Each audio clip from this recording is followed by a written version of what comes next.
put all these different approaches together, and very much enjoyed Roderick's talk, and I've forgotten to adequately prepare what I'm going to say. But so his was top down, so mine, I'm afraid, is very much bottom up.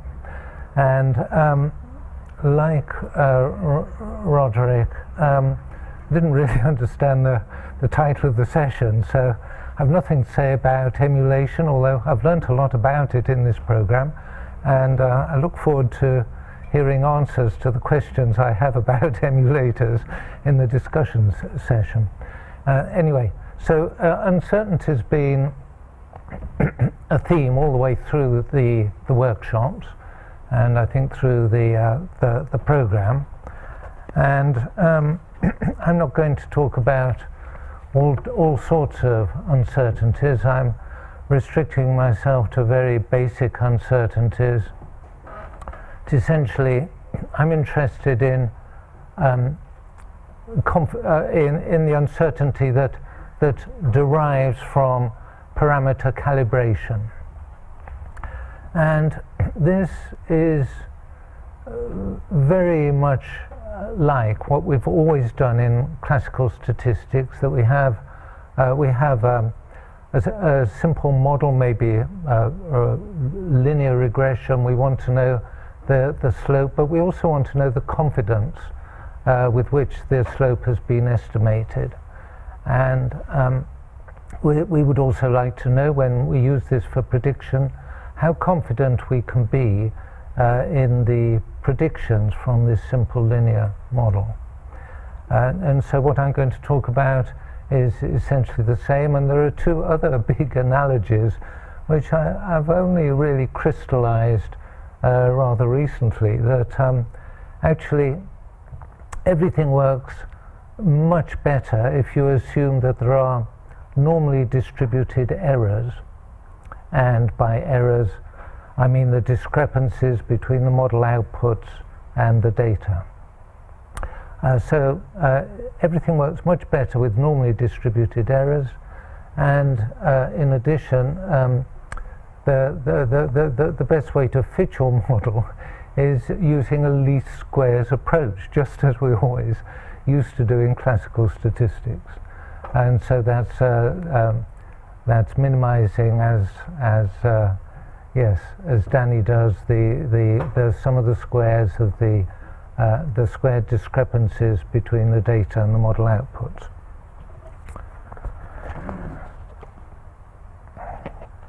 So some bits of my background are, I think, relevant. I hope you'll agree. So back in 2004, I was leading a small population ecology team at a workshop to try and find out the population effects of pesticides. This was held by what we used to call in the old days the Pesticide Safety Directorate, and it operated out of York.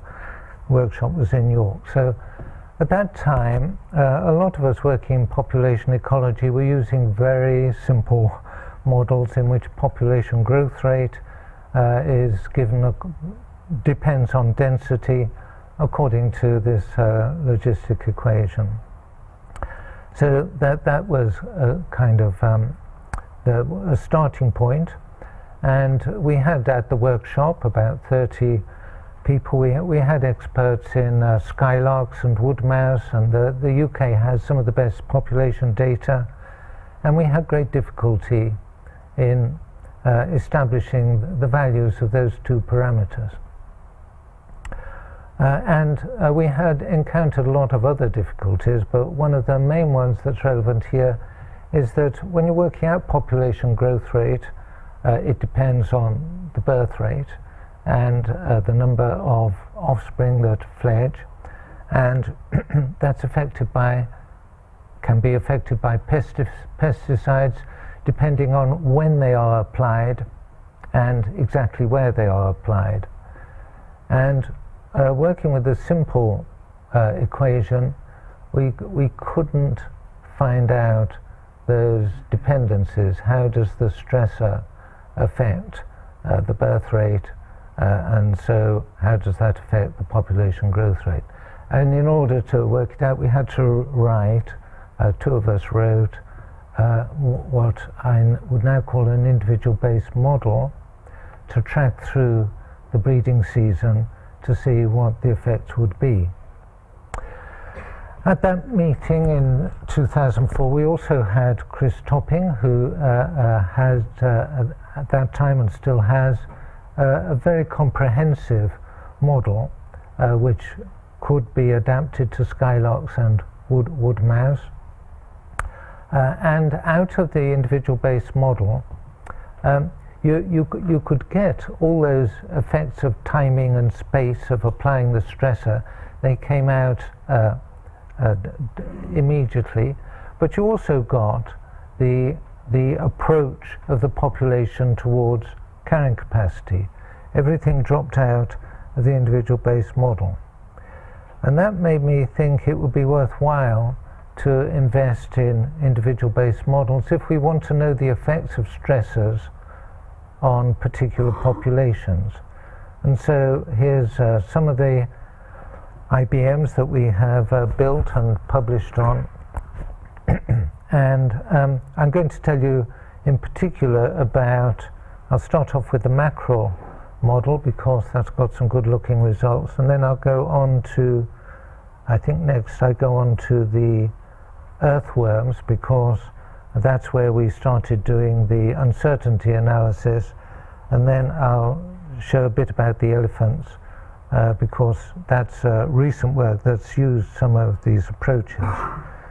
So these are built in a principled way, and so I'll show how the mackerel model works. So this is a 2D grid of the Northeast Atlantic, and you can see in the middle there you can see Iceland, and here's Britain, and the colours show the remote sensing of the food supply for the mackerel, which is in the form of the plankton, and that depends on the chlorophyll. So the remote sensor tells us every 9 days the amount of chlorophyll there is in each pixel that it sees. And so we use that, so now we know the food supply, and now we're able to model the mackerel. And so here the mackerel, they're the little black dots lined up around the coast of Scotland here, and they're assembled, as it were, on the starting grid. And if we run the model, then let's see, this is January, and now they're going down to spawn off the coast of Ireland, and now summer's coming, the seas are greening up, and the mackerel are following the food supply, and this gives us the summer distribution. It's running rather slowly, of course there's a lot of computations now, but now it's the end of summer and they're retreating back to essentially hibernate over winter. So the way that the individual-based model works is it's individual-based. The individuals in the model are the individual mackerel. In fact, we have to work with super individuals, of course, too many, but the super individuals, the shoals, if you like, each shoal is characterized by the age and length and fat content and so on. And what we get out are the population measures. So I'm going to tell you a bit about how we do the bottom-up approach. So there's a lot known in physiological ecology about how individual energy budgets work. And so the food comes in, it's ingested, it's digested, and then it's allocated to maintenance or growth or reproduction, or if there's anything left over to energy reserves. And there's a lot known about the physiological ecology, so we can get a lot of the description of the process out of the literature. So the ingestion rate is the hardest one of all of these, and that requires some calibration. but a lot's known about digestion and maintenance. There's general equations which fit data pretty well. Growth follows Bertalanffy growth curves, and so you can get the needed parameters out of the data for your study species. And you can also do a similar thing for rates of reproduction. The maximum rates of reproduction of different species are very often known, and if there's any energy left over from what was assimilated, it can go into energy reserves, and you end up with, in our case, typically 10 or 15 parameters, all of which, or almost all of which, can be found, their values can be found from the literature. The macro model also has to model movement and density dependence within local grid cells. So all our models work on the same way, with the energy budgets in them. I'm now going to turn to earthworms, and I'm doing that because that's where we started to worry about the evaluation of these models. So 10 years ago, the evaluation of models was carried out using what's called pattern-oriented modeling, which means you look at the data patterns, and in a systematic way you discard models that won't fit one or other of those patterns. But it was clear to me, of course I worked in a department with Mark Beaumont, who's the second author here, and Mark was one of the inventors of approximate Bayesian computation, which a technique arose 20 years ago. And so he was a colleague, and so we put together a grant application to see if we couldn't apply ABC to some of these models. And we chose earthworms, which was the one that was available at the time. And ABC, approximate Bayesian computation, it's called approximate because you can't write down a likelihood, but you can approximate it. And ABC is wonderfully intuitive and easy to understand. And so if you think about a regression problem, you've got some data points, and you want to fit a line to those data points, then ABC is a kind of sledgehammer approach. You choose lines at random. A lot of them don't fit, but some of them will fit moderately well. And if you retain, shall we say, the 1% of your guesses that fit best according to a least squares criterion, then you end up with what actually is often a normal distribution for a particular parameter. And so it's so intuitive, it's so easy to understand. The two big reasons why it shouldn't work, these are known as the curses of dimensionality. So in its early instantiations, ABC in population genetics only tried to calibrate a couple of parameters and only tried to fit a couple of data points. And the reason for that is that if you're making these guesses as to, and if there's only a 10% chance of getting the right value, then if you've only got one dimension, then if you do it 100 times, then you might be able to hit the sweet spot 10 times. But if you've got two parameters, well, then it's 1 in 100, 3 parameters, it's 1 in 1,000, we've got 14 parameters, so it seems hopeless. A similar curse of dimensionality applies to actually fitting the data points. In the theory of ABC, it's necessary that you can fit the data points exactly if you're to get exact posteriors. But if you've got a lot of data points, that becomes very, very difficult. And so the advice 10 years ago, and some statisticians still give it, is you should summarize your data so that you've only got a couple of data points. But I couldn't bear to do that, because our data typically looks like this. This is the earthworm data. The data are the little circles. I'm sorry, I've got everything else on the slide. I didn't have time to remove the rest. But if you just look at the circles, that's the data.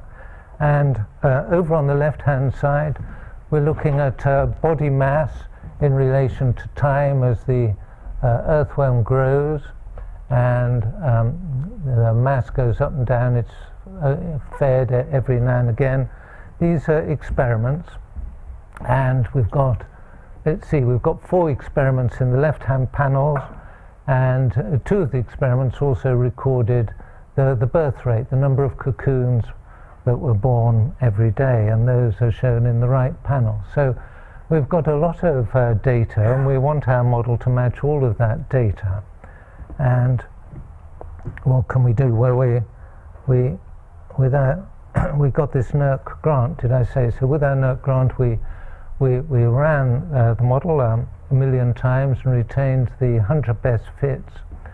And those are shown by the solid grey lines, not the black line. I'll come to that in a moment. The solid grey line shows what ABC produced as the best fits, and the band is just putting in the other 99 of the best fits, and that gives you an indication of the confidence or the uncertainty about the model fit. So it worked very well. The solid black line, incidentally, was how Alice Johnson, who did the original work, the fits that she got just by using literature values. So those were actually pretty impressive. So ABC will tell us the uncertainty with which we've estimated the parameter values, and that's given by these posteriors. So the priors are shown by the light grey line there, and the posteriors are the histograms in solid black. And you see that that particular one has been very well estimated, very low confidence interval, which we now call a credible interval. And that's not the case of all of them. So if we look at the credible intervals, then we find that some of them have been much narrowed, indicated by the little stars, but some of them have not been improved at all. So I think about that the data didn't have any leverage over those parameters. It didn't. The priors were just as good as the posteriors. ABC will also give you correlations between parameters, and that's very useful when you're building these models, is to know what are the correlations. And all this comes out very simply and easily. So we published that, what was it, about 4 years ago. And students since then have been using it. ABC is available as a package in R. And so I'll just show you one recent example, which is the elephants in Amboseli. Amboseli is an ecosystem in Kenya. It's the one you see on the television with Mount Kilimanjaro in the background and the elephants in the foreground.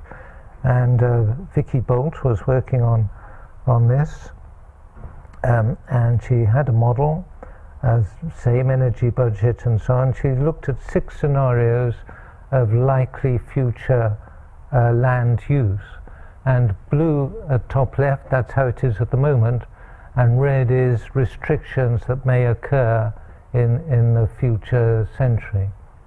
And when we get to this brownish color, then things are getting really bad. So these scenarios were based on that one's stakeholder opinion, that one's looking at the observed frequency of human-elephant interactions, which is an indication things are going badly.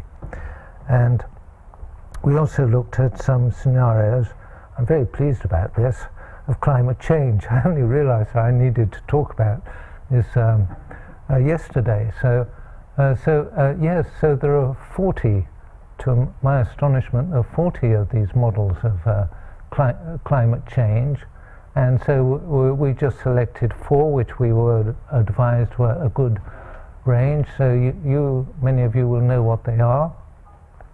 I'm afraid I don't, but here we see plotted the population size of elephants over the next century, and the dashed line shows, I think that shows the current population size.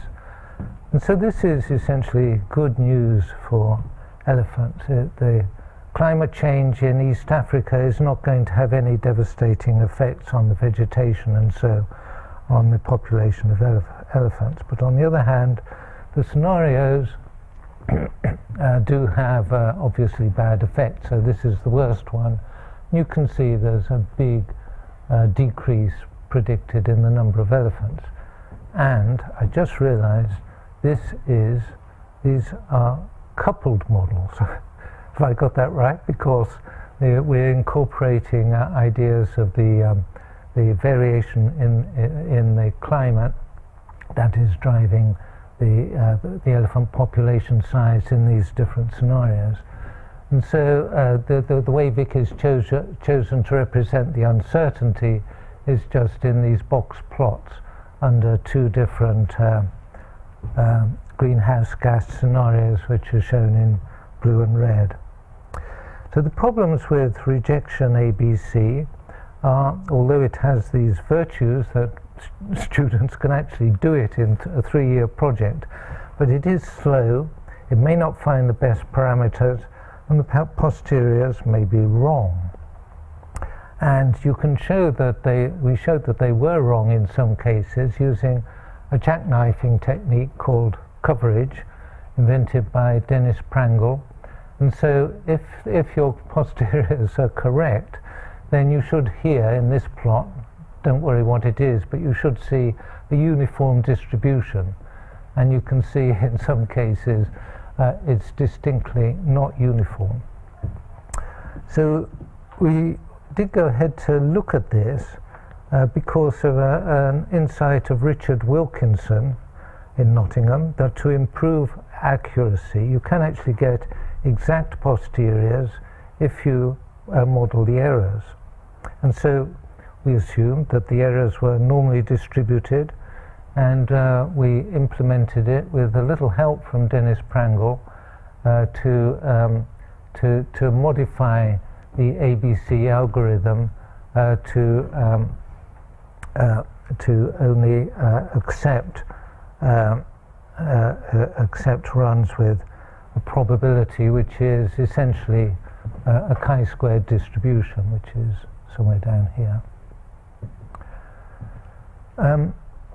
And we did then get, I was very, very pleased, we got accurate posteriors, but the process takes a long time. And to make it feasible, we had to discard data, which I always hate to do, and we ended up using every 6th data point. So my conclusion for rejection ABC is intuitive, easy to use, provides useful information when the data are time series, and provided you have good prior information about the likely parameter values. So in order to take things forward, I was lucky enough to collaborate with Richard Everett, who is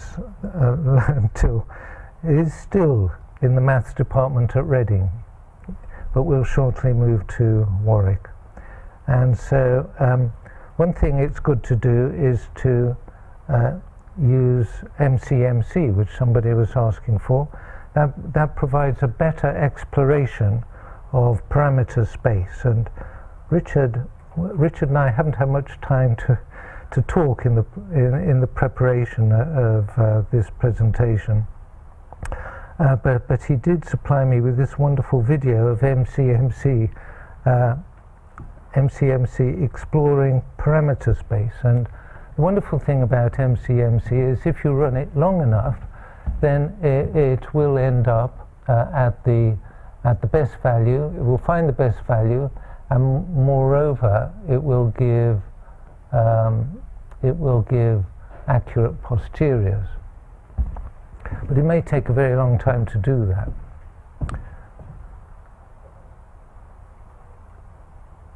So the other thing that Richard led this entirely.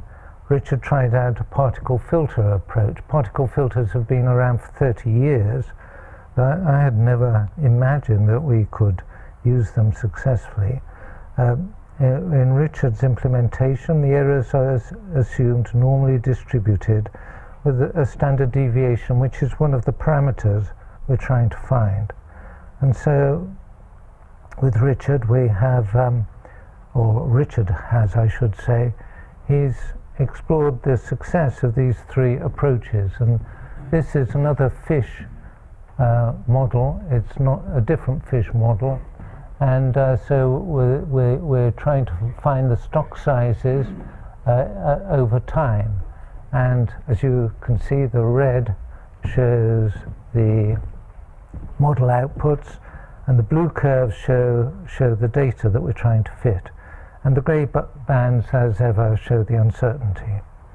And what's astonishing about this, absolutely astonishing to me, is what particle MCMC can achieve. And so Richard and I haven't had enough time to talk about this. I'm still trying to get to grips with how it did this. But I can, it also gets, which is obvious, it gets much better posteriors, does the particle MCMC.